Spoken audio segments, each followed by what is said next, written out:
I'm Elaine Quijano. A Wisconsin prosecutor says a Madison police officer will not be charged in the shooting death of 19-year-old Tony Robinson. Robinson, an unarmed biracial teen, was fatally shot on March 6th by Officer Matt Kenny, who was white. Officers were called to the scene by a friend of Robinson's who said he was acting erratically and may have been using drugs. In an affidavit unsealed today, Kenny claimed that he was attacked by the teen prior to the shooting and that he feared for his life. He said Tony Robinson immediately turned the corner and struck him with a closed fist on the left side of his head, knocking him back and into the wall on his right. He struck the wall with the right side of his body and the right side of his head. This is consistent with the discovery of fresh damage to the drywall on the right side of the stair near the 8th step.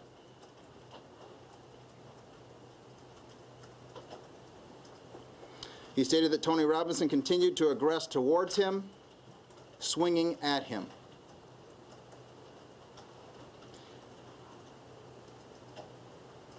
He indicated he was rocked back and was losing balance on the stairs. He indicated he was afraid he would be struck again and lose consciousness or hit his head falling backwards on the stairs, and that his firearm would be taken and used to shoot him and possibly the other person in the apartment. He indicated he shot 2 strings of fire. The first was 3 rounds. The second was 2 or 3 rounds. He did not know how he got to the bottom of the stairs.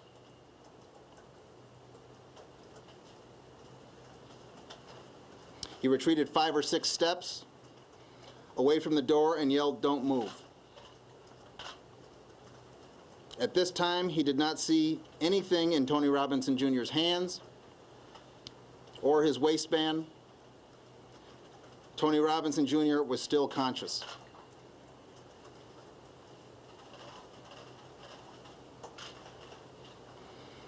He radioed shots fired and requested an ambulance. He directed another officer upstairs, believing someone was still upstairs. He began rendering aid to Tony Robinson until paramedics were able to take over. I conclude that this tragic and unfortunate death was the result of a lawful use of deadly police force,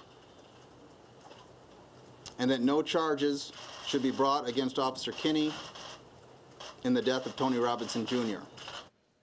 Joining us now is radio reporter Bruce Marcus, who has been following this story from the very beginning. Bruce, thanks for being with us.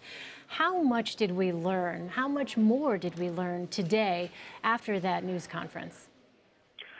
Well, the district attorney went into a long, elaborate description of the events on that fateful day when the white officer fatally shot Tony Robinson. There are certain facts in this case, namely that a white officer shot Tony Robinson several times, claiming that it's in self-defense, and the report of the district attorney, who is a liberal Democrat, pretty much reaffirmed what Officer Kinney had said, namely that it was self-defense. There were no questions taken. The district attorney, after the news conference, met with Tony Robinson's family. Obviously, the family believes the shooting was unnecessary, especially given the fact that Robinson was unarmed and shot several times. There have been several protests in this city, but unlike other cities where a white officer shot an unarmed black man, in this case a biracial man, there have not been violent protests. But right now, I would say, and I'm in Madison right now near the Capitol. In fact, I'm over at the high school right now where Tony Robinson attended and where there was a memorial service shortly after his death. And right now, I would say the city is holding its collective breath because there's a sense of finality here. The district attorney agrees with the officer who shot the teenager. and who was on drugs at the time, a controlled substance. And the question now is, what happens? There are going to be protests. There is going to be a march to the Capitol. The Robinson family has, from day one, has preached nonviolence. But now that there's no charges filed, that's going to be the case. The question is, will there be violent protests? Right now, there's not a strong police presence near the Capitol or at this high school where I'm at.